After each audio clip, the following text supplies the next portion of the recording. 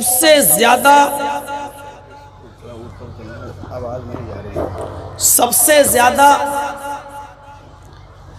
غیر مسلموں کو جو چیز تکلیف پہنچاتی ہے وہ یہ تکلیف پہنچاتی ہے کہ جب ہم دعوت و تبلیغ کے وقت، پیغام دیتے وقت جب ہم یہ کہتے ہیں کہ میں آپ کو اسلام کی دعوت دے رہا ہوں، یہ دین محمد رسول اللہ صلی اللہ علیہ وسلم لے کر آئے ہیں، آئیے میں محمد کے دین کے بارے میں بتاتا ہوں، یہ چیز سب سے زیادہ مجھے 20-22 سالہ تقریروں کا تجربہ رہا ہے، میں جانتا ہوں کہ غیر مسلموں میں دعوت و تبلیغ کرتے وقت سب سے زیادہ اس بات کا سامنا کرنا پڑتا ہے اور ان کو اس بات کی تکلیف ہوتی ہے، اور تکلیف ہونا بھی چاہیے، کیونکہ ہم نے اسلام کو محمد رسول اللہ صلی اللہ علیہ وسلم سے جوڑا ہے، جبکہ یہ اسلام آدم علیہ السلام سے لے کر محمد رسول اللہ صلی اللہ علیہ وسلم تک جتنے بھی نبی اور جتنے بھی پیغمبر اس دنیا میں آئے، سب کا دین ہی اسلام تھا۔ اگر ہم دعوت و تبلیغ کے منہج کو تھوڑا سا بدلتے ہوئے یہ کہہ دیں، اگر ہم عیسائیوں میں جاتے ہیں تو یہ کہیں کہ ہم آپ کے پاس کوئی نیا دھرم اسلام لے کر نہیں آئے، یہ وہی دھرم ہے جو عیسیٰ علیہ السلام لے کر آئے۔ اگر میں یہودیوں میں جاؤں اور آپ یہودیوں میں جائیں تو تھوڑا سا اپنا منہج بدل کر یہ کہہ دیں کہ میں آپ کے پاس کوئی نیا دھرم لے کر نہیں آیا ہوں، یہ وہی دھرم ہے جو موسیٰ علیہ السلام موسیس لے کر آئے۔ جب ہم غیر مسلموں میں، اپنے برادران وطن میں، اپنے ہندو بھائیوں میں جاؤں یا آپ جائیں تو اپنا تھوڑا سا اسلوب بدلتے ہوئے اگر یہ کہہ دیں کہ یہ دین محمد رسول اللہ کا نہیں ہے جو ہم آپ تک لے کے آئے، یہ وہی دین ہے جس دھرم کو کرشن جی اور رام چندر جی نے دیا ہے، جب اس میں خرافاتیں داخل کر دی گئیں اور اصلیت کی شکل بگاڑ دی گئی اور کجروؤں نے کجروی ملا دی، تو اوریجنلٹی کو باقی رکھنے کے لیے اللہ تبارک و تعالی نے محمد رسول اللہ صلی اللہ علیہ وسلم کو آخری دودھ کی شکل میں اور آخری نبی کی شکل میں اس دنیا میں بھیجا۔ پورا قرآن پڑھ جائیے، اللہ تعالیٰ نے کہیں نہیں کہا اے محمد صلی اللہ علیہ وسلم ہم نے آپ کو نیا دین دے کر بھیجا ہے، نہیں کہا، بلکہ قرآن کیا کہتا ہے سنیے، شرع لکم من الدین ما وص به نوحا والذی اوحینا الیک وما وصينا به إبراهيم وموسى وعيسى أن أقيموا الدين۔ اے محمد صلی اللہ علیہ وسلم، ہم نے آپ کے لیے اسی دین کو پسند کیا، اسی دین کو مشروع قرار دیا، اسی دین کے، اسی دھرم کے نفاذ کا حکم ہم نے آپ کو دیا۔ ما وصى به نوحا، جس دھرم کی، جس دین کی وصیت ہم نے آپ سے پہلے نوح علیہ السلام کو کی تھی۔ نوح کون ہے؟ منو، پہلے منش، پہلی انسانیت کا پہلا ہیرو۔ ہندو دھرم کے اندر باقاعدہ نوح کو منو کہا گیا ہے، اور جس طرح قرآن نے نوح علیہ السلام کے کشتی میں بیٹھنے کا ذکر کیا، زمین سے پانی کے نکلنے کا ذکر کیا اور آسمان سے بارش، اور ان کی قوم کو پانی کے اندر غرق، سیلاب میں غرق کرنے کا ذکر جس طریقے سے قرآن نے کیا، یہ پورا منو کے بارے میں منوسمرتی کے اندر آیا ہوا ہے کہ منو کی پوری ذات، پوری قوم سیلاب میں، پانی میں ڈوب کر مر گئی، یہاں تک کہ منو اپنے پتر تک کو نہیں بچا پائے۔ یہ منوسمرتی میں پورا واقعہ لکھا ہوا ہے، پورا۔ اگر ہم ان کو یہ کہیں کہ ہم کوئی نیا دھرم نہیں دے رہے ہیں، یہ وہی دھرم ہے جو منو لے کر آئے تھے، تھوڑا سا مسلمان بھائی تو ناراض ہوں گے، منو کہہ رہا، منو۔ آپ کو یقین دلاؤں، مولوی جرجیس پر اب تک جتنے بھی کیس ہوئے ہیں نا، کوئی بھی کیس کسی ہندو بھائی نے نہیں کیا ابھی تک میرے اوپر۔ جبکہ آپ جانتے ہیں کہ میری تقریریں کیا ہیں، یوٹیوب پہ آپ سنتے ہیں، لیکن آج تک میرے اوپر کوئی کیس کسی غیر مسلم کی طرف سے نہیں ہوا۔ جتنے بھی کیس ہوئے ہیں سب اپنوں کی طرف سے ہوئے۔ اس گھر کو آگ لگ گئی گھر کے چراغ سے۔ یہ میں بتاؤں، تھوڑا سا اسلوب ہمیں بدلنا پڑے گا۔ قرآن خود کہہ رہا ہے، اے محمد صلی اللہ علیہ وسلم، ہم نے آپ کو کوئی نیا دین دے کر نہیں بھیجا، یہ وہی دین ہے جو آپ سے پہلے ہم نے نوح کو دے کر بھیجا تھا۔ والذی اوحینا الیک، جس کی وحی میں نے آپ کو کر دی تھی، جس کے بارے میں ہم نے آپ کو بتا دیا تھا۔ وما وصینا بہ ابراہیم وموسیٰ وعیسیٰ ان اقیموا الدین، اور یہ وہی دین ہے جو نوح کے بعد اور آپ سے پہلے اسی دین کو ابراہیم علیہ السلام بھی لے کر گئے تھے، موسیٰ علیہ السلام بھی لے کر گئے تھے، اور عیسیٰ علیہ السلام بھی لے کر گئے تھے۔ یہی موسیٰ کا بھی دین ہے، یہی عیسیٰ کا بھی دین ہے۔ دیکھیے قرآن نے کتنے اچھے اسلوب میں کہہ دیا، یہ محمد الرسول اللہ کا دین نہیں ہے۔ آپ تو صرف ان پیغمبروں، ان نبیوں کے دین کو جب ان کے ماننے والوں نے اس میں بگاڑ پیدا کر دیا، گڑبڑیاں پیدا کر دی، اوریجنلٹی کو ختم کر دیا، بلکہ صاف صاف کہہ دوں کہ توحید کی شکل بگاڑ دی، اور اس کو ٹھیٹھ ہندی میں اگر کہہ دوں، ایکیشور واد میں بہو ایش پوجا کو اور بہو دیووادیت کو شامل کر دیا۔ ایک اللہ کی عبادت کو چھوڑ کر بہت سے دیوی دیوتاؤں اور بہت سے خداؤں کی جب پوجا کی جانے لگی، تب اللہ رب العالمین نے اس توحید کو برقرار رکھنے کے لیے، ایکیشور واد کو اپنی اصلی شکل میں قائم کرنے کے لیے نبیوں کو بھیجتا رہا، اور انت میں لاسٹ میں جناب محمد رسول اللہ صلی اللہ علیہ وسلم کو بھیجا۔ اسی لیے آپ دیکھ لیجئے مول منتر میں کبھی کمی بیشی نہیں ہوئی۔ سارے دھرموں کا مول منتر ایک ہے، سارے مذہب کا مول منتر ایک ہے، سارے دھرم کا کلمہ بھی ایک ہے، آج تک ایک ہے، ایک چلا رہا ہے اور آج تک ایک ہے، اور اسی کو قرآن نے ان شبدوں میں کہا ہے، قُلْ يَا أَهْلَ الْكِتَابِ تعالوا الى كلمة سواء بيننا وبينكم ألا نعبد إلا الله ولا نشرك به شيئا ولا يتخذ بعضنا بعضا أربابا من دون الله۔ قرآن اس بات کا اقرار کر رہا ہے، اے محمد صلی اللہ علیہ وسلم آپ اناؤنسمنٹ کر دیجئے، اے محمد صلی اللہ علیہ وسلم آپ دنیا والوں میں اعلان کر دیجئے، آپ کہہ دیجئے یا اہل الکتاب، اے اہل کتاب، آؤ آؤ، اے یہودیوں آؤ، اے عیسائیوں آؤ، اے زبور والوں آؤ۔ کیوں لڑتے ہو دھرم کے نام پر؟ کیوں لڑتے ہو ذات اور قوم کے نام پر؟ کیوں لڑتے ہو اپنی اپنی شکشاؤں کے نام پر؟ کیوں لڑتے ہو مول منتر کے نام پر اور دھرم کے نام پر؟ کیوں اختلاف کرتے ہو؟ اے یہودیوں، اے عیسائیوں، اے زبوریوں، آؤ تعالو، آؤ، کہاں آؤ؟ الى کلمۃ سواء بیننا وبینکم، آؤ ہم تم ایک ایسے کلمے پر متفق ہو جائیں، آؤ ایک ایسے کلمے پر جمع ہو جائیں، آؤ ایک ایسے مول منتر کی طرف، آؤ ایک ایسے کلمے کی طرف جو ہمارے اور تمہارے درمیان سمانتا رکھتا ہے، ہمارے اور تمہارے درمیان مساوی ہے، ہمارے اور تمہارے درمیان برابر ہے۔ جو کلمہ تمہارا ہے وہی کلمہ ہمارا ہے، کم سے کم اس کلمے کی بنیاد پر تو ایک ہو جاؤ، کیوں لڑ رہے ہو؟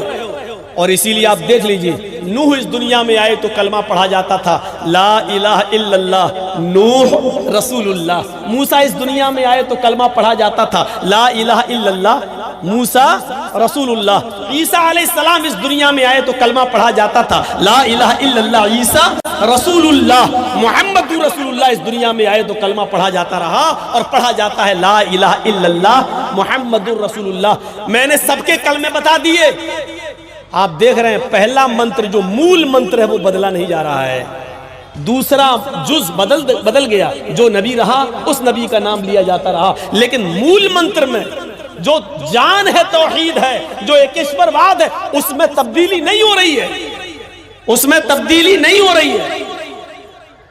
یہی کلمہ نوح کا تھا، منو کا، کیسے بدل جائے گا؟ آئیے، منو کا کلمہ آج بھی ویدوں میں لکھا ہوا ہے، موسیٰ علیہ السلام کا کلمہ آج بھی اولڈ ٹیسٹامنٹ تورات میں لکھا ہوا ہے، عیسیٰ علیہ السلام کا کلمہ آج بھی نیو ٹیسٹامنٹ انجیل میں آج بھی لکھا ہوا ہے، سب کے وہی کلمہ ہے۔ کسی انجیل میں تو یہ کہا گیا there is no God، old Testament میں تھوڑا سا بڑھا دیا گیا there is no God but God is only one۔ اور منو کا یہ کلمہ آج بھی موجود ہے، ایکم برہما دتیے ناستے نے ناستے کنچن، اور اسلام کا یہ کلمہ آج بھی موجود ہے، لا الہ الا اللہ۔ لینگویج کا انتر ہو سکتا ہے، ورنہ مطلب دیکھیے، there is no God، کوئی خدا نہیں ہے ہی نہیں، God is only one، ایک ہی، لا الہ، کوئی معبود ہے ہی نہیں الا اللہ، سوائے اللہ کے، ایکم برہما دتیے ناستے نے ناستے کنچن، اس برہانڈ کا رچیتا اور رچناکار ایک ہی ہے، دوسرا نہیں ہے، دوسرا نہیں ہے، نیہ بالکل نہیں ہے، نا ذرا سا بھی نہیں ہے، کنچن اتنا سا بھی نہیں ہے۔ کیا کریں گے آپ اس منتر کا؟ اتنا بھی نہیں ہے۔ رگ وید بھومکا پڑھیں گے تو اس سے بھی زیادہ اسپشٹ، جس طرح پریم کرنے والی پتنی کا ایک ہی پتی ہوتا ہے، اسی طرح سچے بھکت کا ایک ہی پربھو، ایک ہی ایشور ہوتا ہے، یہ رگ وید میں لکھا ہوا ہے۔ جس طرح پریم کرنے والی پتنی کا ایک ہی پتی ہوتا ہے، اسی طرح سچے بھکت کا ایک ہی پربھو، ایک ہی ایشور ہوتا ہے۔ جس طرح اپنے پتی کو چھوڑ کر بہت سے مرد رکھنے والی پتنی نہیں ویشیا کہلاتی ہے۔ کتنا ہارڈ جملہ ہے وید کا۔ ہم سے بھی اسٹیج پہ کہا جا رہا تھا کسی کو ٹھیس نہیں پہنچنی چاہیے، لیکن کیا کریں، مجبوری ہو جاتی کبھی کبھی ہم لوگ بھی، اب اس کو کیسے ہم بدلیں۔ جس طرح اپنے مرد کو، اپنے پتی کو چھوڑ کر بہت سے پتیوں کو، بہت سے مردوں کو رکھنے والی پتنی نہیں ویشیا کہلاتی ہے، طوائف کہلاتی ہے، اسی طرح ایک پربھو کو چھوڑ کر بہت سے دیوی دیوتاؤں پر بلیو کرنے والا، وشواس رکھنے والا ویشیا سمان ہوتا ہے۔ یہ رگ وید میں لکھا ہے، میں کیا کروں؟ اور یقین مانیے میں نے بہت اپنے جملوں کو کنٹرول کیا ہے، میں جانتا ہوں کہ کیسے کیا ہے، اور اس میں کوئی برائی کی بات نہیں ہے۔ جس طرح پتی اپنے پتی کو چھوڑ کر، پتنی اپنے پتی کو چھوڑ کر بہت سے مرد رکھے، ایک مرد کو چھوڑ دے اپنے اصلی مرد کو اور بہت سے رکھے تو وہ پتنی نہیں ویشیا کہلاتی ہے۔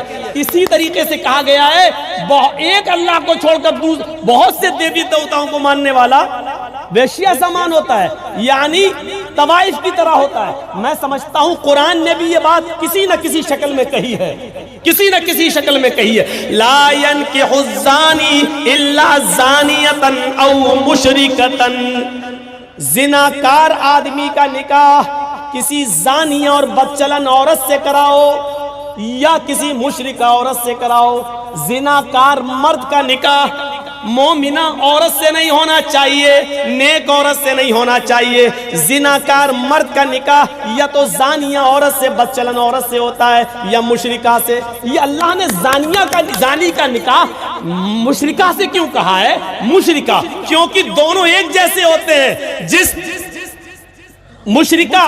طرح مشرک مرد یا مشرک عورت ایک دیوی دیوتا پر یقین نہیں کرتا ہے، اسی طریقے سے زانی مرد اور زانیہ عورت ایک مرد یا ایک عورت پر اکتفا نہیں۔ جس طرح زناکار لوگ ایک سے زیادہ عورتیں رکھتے ہیں اور اسی طرح زانیہ عورت ایک سے زیادہ مرد رکھتی ہے، اسی طریقے سے مشرک بھی ایک سے زیادہ خدا اور ایک سے زیادہ دیوی دیوتاؤں پر بلیو کرتا ہے۔ اس لیے کسی نہ کسی شکل میں اس کو قرآن نے بھی کہا ہے کہ اس کی شادی زناکار مرد کی مشرکہ سے کراؤ، یا مشرک یا زناکار عورت کی شادی مشرک مرد سے کراؤ۔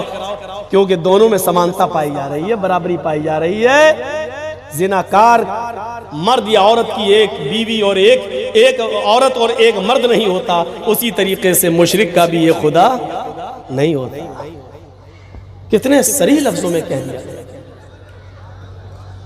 آؤ ایک ایسے کلمے کی طرف جو ہمارے اور تمہارے درمیان برابر ہے، اللہ نعبد الا اللہ، وہ یہ کہ ہم اللہ کے علاوہ کسی اور کی عبادت نہیں کریں گے۔ یہ سب میں ہے، سب میں اللہ کے علاوہ کسی کی عبادت نہیں ہونی چاہیے، نہیں۔ ہندو دھرم کے اندر ایک کتاب ہے گروڑ پران، بڑا ٹف نام ہے، ہم لوگوں سے بھی بگڑ جاتا ہے کبھی کبھی۔ گروڑ پران، اس میں یہاں تک لکھا ہے، نہ وہ برہما وہ پربھو نہ لکڑی میں ہے نہ پتھر میں ہے، وہ نہ دھرتی میں ہے نہ چندرما میں ہے نہ سوریہ میں ہے، وہ تو بھاؤ میں ہے، احساس میں ہے۔ مورخ لوگ لکڑی میں پربھو کو ڈھونڈتے ہیں، پتھر میں ڈھونڈتے ہیں۔ مورخ لوگ ہیں وہ جو لکڑی میں ڈھونڈتے ہیں، مورخ ہیں وہ لوگ جو پتھر کی مورتی میں پربھو یعنی ایشور کو ڈھونڈتے ہیں۔ مورخ، یہ گروڑ پران کہہ رہا ہے کہ مورخ ہیں وہ لوگ، پاگل ہیں وہ لوگ۔ میں سمجھتا ہوں اسی کو کسی نہ کسی شکل میں قرآن میں بھی کہہ دیا گیا ہے، ان الذین تدعون من دون اللہ لن يخلقوا ذبابا ولو اجتمعوا له، اللہ کو چھوڑ کر تم جن کو پکار رہے ہو، جن سے حاجت روائی و مشکل کشائی کا سوال کر رہے ہو، یہ اتنے بے بس اور اتنے کمزور ہیں کہ یہ سب مل جائیں تو ایک مکھی بھی پیدا کرنے کی طاقت نہیں رکھتے۔ وَإِن يَسْلُبْهُمُ الذُّبَابُ شَيْئًا، مکھی اگر ان کے ہاتھ سے کھانے پینے کی کوئی چیز لے کر اڑ جائے، چلی جائے، مچھلی ان سے کچھ، مکھی ان سے کچھ چھین لے، تو یہ سب مل کر اس مکھی سے وہ چیز واپس لینے کی بھی طاقت نہیں رکھتے۔ ضعف الطالب والمطلوب، مانگنے والا بھی کمزور، جس سے مانگا جا رہا ہے وہ بھی کمزور، کمزور سے مانگ رہا ہے، بے بس سے مانگ رہا ہے، لاچار کے پاس جا رہا ہے، اور صاف لفظوں میں کہہ دوں بھکاری سے مانگ رہا ہے۔ یہ ہوا ٹھیٹ اپنی بھاشا میں ترجمہ، بھکاری سے مانگ رہا ہے، مانگنے والا بھی بھکاری، جس سے مانگ رہے وہ بھی اوپر والے کا بھکاری رہا۔ واللہ غنی، اللہ غنی، انتم الفقراء، تم سب فقیر ہو، واللہ غنی حمید، ساری چیزوں سے بے نیاز اور قابل تعریف اگر کوئی ہے تو وہ صرف اللہ کی ذات ہے، اللہ کے علاوہ سب فقیر ہیں۔ انتم الفقراء، تم سب فقیر ہو، اللہ نے صاف کہہ دیا۔ یہ ہوا قرآن کی وہ آیت جو ہمارے ہندو بھائیوں کی تصدیق کر رہی ہے۔ کیا کہہ رہی ہے؟ ایک ہی کلمہ ہے، ایک ہی کلمہ۔ اور ایک چیز اور بتاؤں، اللہ تعالیٰ نے نوح علیہ السلام کا نام لیا، لیکن نوح علیہ السلام کی قوم کا ذکر آپ کو نہیں ملے گا۔ موسیٰ علیہ السلام کا نام لیا تو موسیٰ پر اتری ہوئی کتاب کون سی ہی؟ تورات۔ عیسیٰ علیہ السلام کا نام لیا تو عیسیٰ علیہ السلام پر کون سی کتاب نازل کی گئی؟ انجیل۔ اور محمد رسول اللہ کا ذکر ہوا ہے، کون سی کتاب اتری؟ قرآن۔ اللہ نے نوح کا نام بھی لیا، لیکن نوح پر کون سی کتاب اتاری پتہ نہیں، ذکر نہیں ہے۔ موسیٰ کی قوم معلوم ہے، یہودی، عیسیٰ کی قوم معلوم ہے، عیسائی، محمد کی قوم معلوم ہے، مسلم، لیکن نوح کی قوم کون سی ہے پتہ ہی نہیں۔ لیکن نوح کی قوم ہے۔ آئیے بخاری شریف کی حدیث میں ڈھونڈتے ہیں، اللہ رب العالمین، اللہ کے نبی صلی اللہ علیہ وسلم فرماتے ہیں کہ قیامت کا دن ہوگا، بخاری کی روایت، قیامت کا دن ہوگا، اللہ رب العالمین قوم نوح علیہ السلام سے سوال کرے گا کہ اے نوح، ہم نے تمہیں جو دعوت دے کر، جو پیغام دے کر بھیجا تھا، کیا آپ نے اپنی قوم کے اندر وہ پیغام دے دیا ہے؟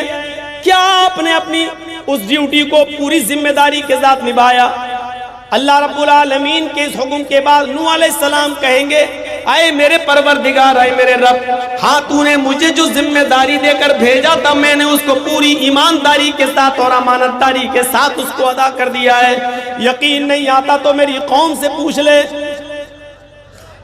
جب اللہ تعالیٰ قوم نوح سے سوال کرے گا، بخاری کے الفاظ، اللہ تعالیٰ قوم نوح سے پوچھے گا، اے نوح، کیا تمہارے پاس کوئی ڈرانے والا آیا تھا؟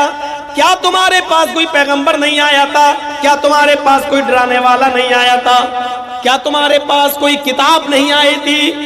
تو قوم نوح جواب دے گی، اے اللہ، میرے پاس ڈرانے والا تو آیا تھا، میرے پاس کوئی سچیت کرنے والا تو آیا تھا، کوئی اللہ کے عذاب سے ڈرانے والا تو آیا تھا، توحید کی دعوت لے کر تو کوئی آیا تھا، لیکن اے اللہ وہ کون تھا یہ مجھے نہیں معلوم، وہ کون تھا وہ مجھے نہیں معلوم۔ یہ بخاری کی حدیث میں لکھا ہے، قوم نوح کہہ دے کہ اللہ کوئی آیا تو تھا لیکن کون تھا یہ ہمیں نہیں معلوم۔ اب دیکھیے ہندوؤں کے بڑے سے بڑے پنڈتوں کو آپ بٹھا لیجئے، آکسفورڈ یونیورسٹی لندن میں 4 دوست اس میں تعلیم حاصل کر رہے ہیں، ایک یہودی، ایک عیسائی، ایک مسلمان، ایک ہندو، چاروں انڈیا کے۔ جو ہندو ہے اس کا نام ہے کرشنا مینن۔ چاروں دوست کھانے کی ٹیبل پر بیٹھے ہوئے اور کھانا کھا رہے ہیں، اچانک ذکر چھڑ گیا۔ ایک مسلمان سوال کر رہا ہے، یہ میرا عیسائی دوست ہے، اس سے پوچھو کہ تم کس نبی کو مانتے ہو؟ یہ کہے گا جیسس، عیسیٰ علیہ السلام کو۔ یہ ہمارا یہودی دوست ہے، اس سے پوچھو کہ تم کس کو مانتے ہو؟ وہ کہے گا موسیس، موسیٰ علیہ السلام کو۔ میں مسلمان ہوں، اگر مجھ سے کوئی پوچھے تم کس نبی کو مانتے ہو تو میں کہوں گا محمد رسول اللہ صلی اللہ علیہ وسلم کو۔ ایمان تو میرا سب نبیوں پر ہے، لیکن پیروی کس کی کرتے ہیں، اطاعت کس کی؟ محمد رسول اللہ صلی اللہ علیہ وسلم کی۔ ان کو اپنے نبی کا نام معلوم ہے، ان کو اپنے نبی کا نام معلوم ہے، مجھے اپنے نبی کا نام معلوم ہے۔ آئے کرشنا، تم بھی ہمارے دوست ہو، انڈیا سے بلونگ کرتے ہو، ذرا یہ بتاؤ کہ تم کس نبی کو مانتے ہو، تمہارا نبی کون ہے؟ کرشنا مینن خاموش۔ اس مسلمان نے سوال کیا، ہمارے نبی محمد رسول اللہ پر قرآن اترا، ان کے نبی موسیٰ پر تورات اتری، ان کے نبی عیسیٰ پر انجیل اتری۔ اے میرے دوست کرشنا، تمہارے نبی پر کون سی کتاب اتری؟ اس نے جھٹ سے کہہ دیا چاروں وید۔ وید آسمانی کتاب، آکاشی کتاب اس نے کہہ دیا۔ اب دیکھیے اس مسلمان نے پھر سوال گھما کر دیا، اے کرشنا، وید آسمانی کتاب مانتے ہو تم، تو ہمیں معلوم ہے میری آسمانی کتاب قرآن ہے، اس کو لانے والے محمد رسول اللہ ہیں۔ یہ عیسائی ہے، یہ جانتا ہے کہ انجیل آسمانی کتاب اور اس کتاب کو لانے والا نبی عیسیٰ ہے، اور یہ یہودی ہے، یہ بھی مانتا ہے کہ ہماری آسمانی کتاب تورات ہے اور اس کتاب کو لانے والے نبی موسیٰ ہیں۔ اے کرشنا مینن، تمہاری آسمانی کتاب جو ہے وید ہے، اس آسمانی کتاب کا لانے والا نبی، اوتار، رشی، منی، پیغمبر، میسنجر، پروفٹ کون ہے؟ کرشنا مینن پھر خاموش۔ کہنے لگا کتاب تو آسمانی ہے، آکاشی ہے، لیکن اس کتاب کا لانے والا کون ہے ہمیں نہیں معلوم۔ آج بھی ہندو قوم ایک ایسی قوم ہے جس کو وید آسمانی کتاب تو مانتی ہے، لیکن اس کتاب کا لانے والا نبی کون ہے وہ کہتی ہے ہمیں نہیں معلوم۔ اور قیامت کے دن نوح علیہ السلام کی قوم یہ کہے گی کہ اے اللہ میرے پاس آسمانی کتاب تو آئی تھی، ڈرانے والا تو آیا تھا، لیکن کون تھا یہ ہمیں نہیں معلوم۔ بخاری کی اس حدیث سے کسی حد تک کلیئر ہو رہا ہے کہ ہو سکتا ہے ہندو دھرم کا تعلق حضرت نوح علیہ السلام سے گہرا ہو۔ میں ابھی بھی کلیئر نہیں کہہ سکتا ہوں، کوئی یہ نہ کہے کہ مولانا صاحب ہندو دھرم کو قوم نوح علیہ السلام کی قوم کہہ گئے، لیکن بخاری کی حدیث سے جب بہت سے لوگ مسائل کا استدلال کرتے ہیں تو ایک یہ میرا بھی ایک استدلال ہو سکتا ہے کہ نوح علیہ السلام کی قوم قیامت کے دن یہ کہے گی اللہ مجھے نہیں معلوم۔ آیا تو تھا کوئی، لیکن کون آیا تھا یہ مجھے نہیں معلوم۔ اور ہندو دھرم ایک ایسی قوم ہے جو یہ کہتی ہے کہ میرے پاس ڈرانے والا نبی تو آیا تھا، لیکن کون تھا یہ مجھے نہیں معلوم، یہ مجھے نہیں معلوم۔ اور پھر سب سے پرانا دھرم، پراچین دھرم ہندو دھرم، اور مورتی کی سب سے پہلی پوجا اور مورتی کی سب سے پہلی تپسیا اور عبادت اور مورتی پوجا سب سے پہلے اگر چلی ہے تو قوم نوح کے اندر۔ نوح علیہ السلام کے انتقال کے بعد نوح علیہ السلام کی قوم کے 5 بزرگ ود، سوا، یغوث، یعوق، نصر، ان 5 بزرگوں کی مورتیاں بنا کر سب سے پہلے مورتی کی پوجا کی شروعات نوح علیہ السلام کے زمانے سے ہو رہی ہے، نوح کے انتقال کے بعد نوح کی قوم سے ہو رہی ہے۔ اور آپ جانتے ہیں کہ ہندو دھرم کے اندر مورتی پوجا سے نیچے کوئی شروعات ہی نہیں ہوتی ہے، اور یہ بھی بہت پراچین قوم ہے، پرانی قوم ہے، اور یہ اسی زمانے سے مورتی پوجا کرتی چلی آ رہی ہے۔ بتائیے، اسلوب بدل دو، یہ کہنے کی ضرورت نہیں کہ یہ محمد صلی اللہ علیہ وسلم کا دین ہے، یہ کہہ دو کہ محمد صلی اللہ علیہ وسلم تھے، ہمارے نبی ہیں، لیکن یہ وہ نبی ہے، انہوں نے کوئی نیا دین نہیں دیا، یہ وہی دین ہے جو منو لے کر آئے، جو کرشن جی لے کر آئے، جو رام چندر جی لے کر آئے۔ رام چندر جی کا کیا دھرم تھا آپ تو جانتے ہیں، میری کسی تقریر میں دیکھ لیجئے، والمیکی رامائن، یہ والی نہیں، یہ جو ابھی چلی ہے، یہ تو ابھی لکھی گئی ہے کچھ دن پہلے، تلسی داس جی والی رامائن کا تو وجود ابھی سے ہوا ہے، زیادہ دن نہیں ہوئے۔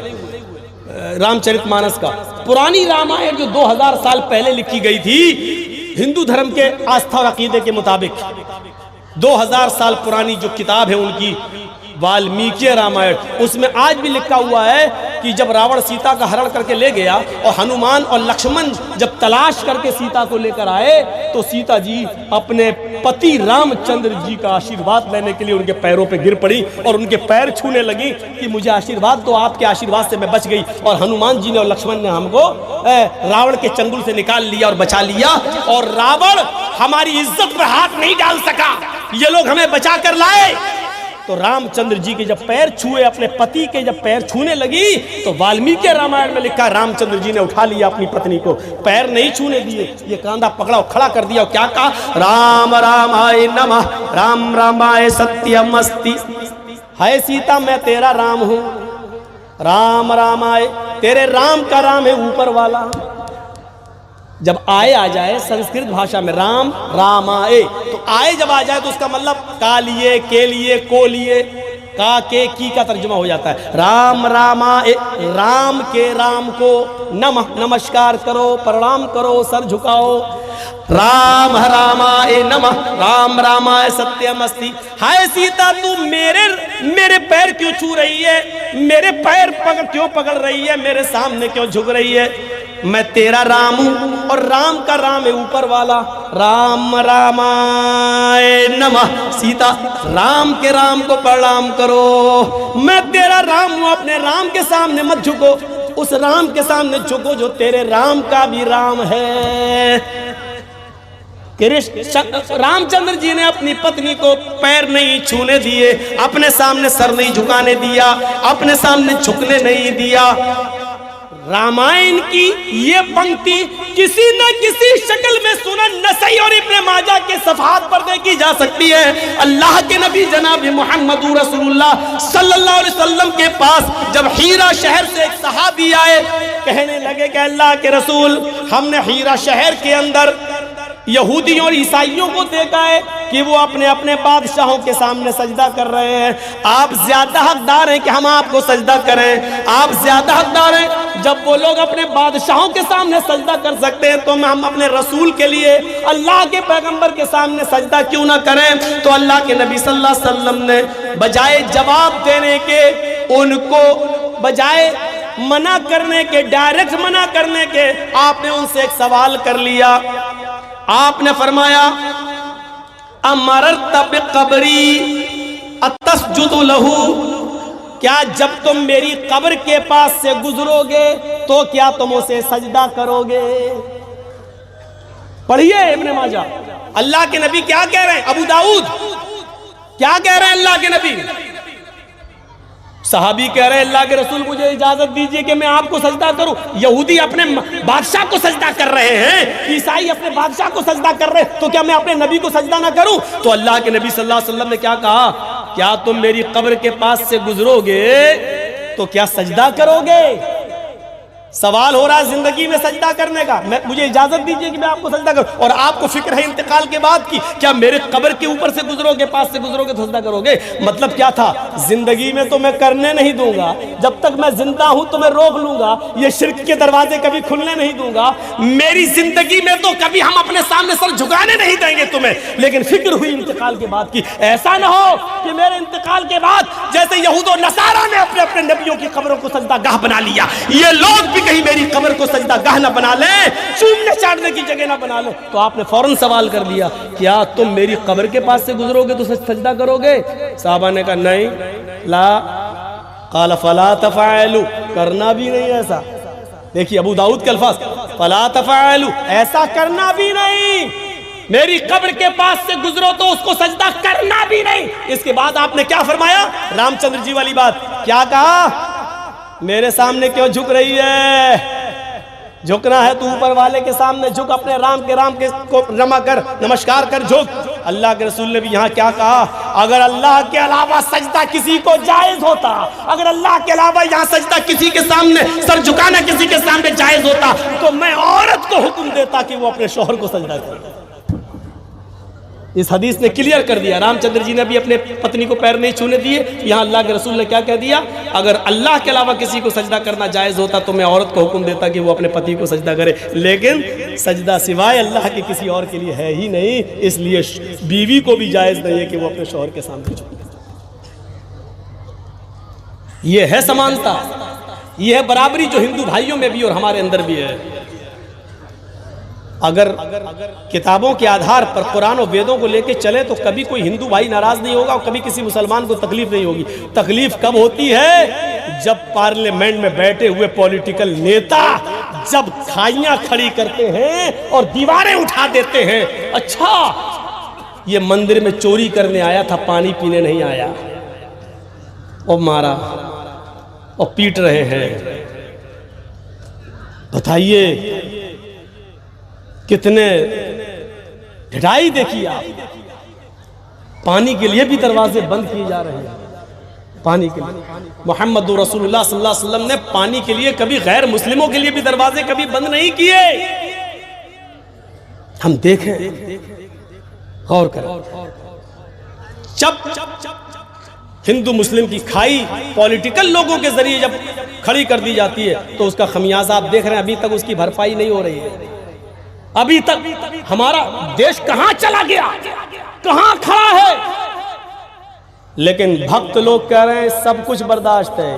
ایک تو اندھا یہاں تک کہہ رہا ہے 100 روپے ڈیزل کیا, پیٹرول کیا, اگر 500 روپے بھی ہو جائے تو خریدیں گے. مسلمانوں کے کان تو مروڑ دیا ہے, ان کی ٹوٹی تو ٹائٹ کر دی ہے. تعصب کا گھرنا کا یہ حال ہے میرے بھائیوں. وہ کہہ رہا ہے 500 روپے لیٹر بھی پیٹرول ہو جائے تب بھی ہم ووٹ یہی دیں گے. کیوں؟ کیونکہ ٹوٹی تو ٹائٹ کر دی ہے مسلمانوں کی. یہ نفرت کا حال پیدا, نفرت اس حد تک پیدا کر دی گئی ہے. دیش ہمارا کہاں جا رہا ہے اس کی طرف نہیں, ملک ہمارا کہاں جا رہا ہے اس کی طرف نہیں. تو یہ کھائی کیسے ختم ہوگی؟ یہ کتابوں کے آدھار پہ ہوگی, یہ قرآن اور ویدوں کی روشنی میں ہوگی.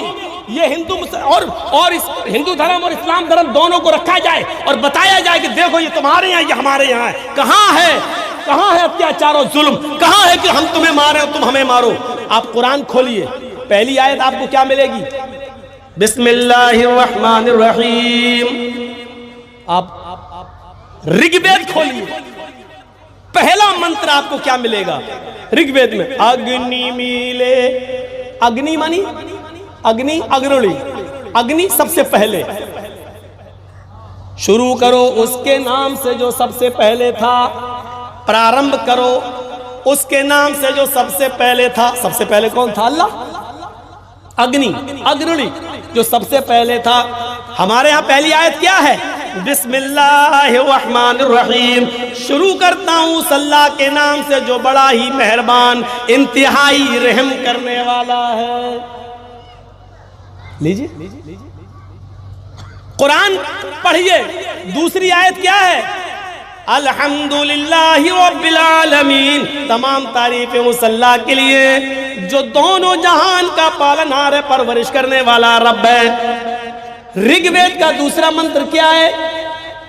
مہی دیوسے سوتو پرشٹوتی، مہی دیوسے سوتو پرشٹوتی، مہی منی مہان ہے، دیوس سے ہمارا دیوتا، سوتو جس کے لیے ساری کی ساری پرشٹوتی پرشنسائیں ہیں۔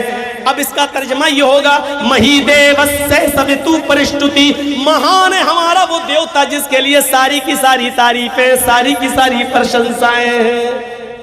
ان منتروں کو دیکھ کر ہی تو کبھی میں نے کہا تھا کون کہتا ہے ہم تم میں جدائی ہوگی، کون کہتا ہے ہم تم میں جدائی ہوگی، یہ ہوائی تو کسی دشمن نے اڑائی ہوگی۔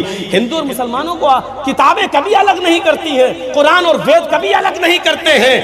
یہ پارلیمنٹ میں بیٹھے ہوئے پولیٹیکل نیتا ہمیں اور آپ کو ایک دوسرے کے قریب نہیں آنے دیتے ہیں، کیونکہ شارٹ کٹ میں کہہ دوں پاپی پیٹ کا سوال ہے۔ یہ پیٹ کی آگ کیسے بجھے گی؟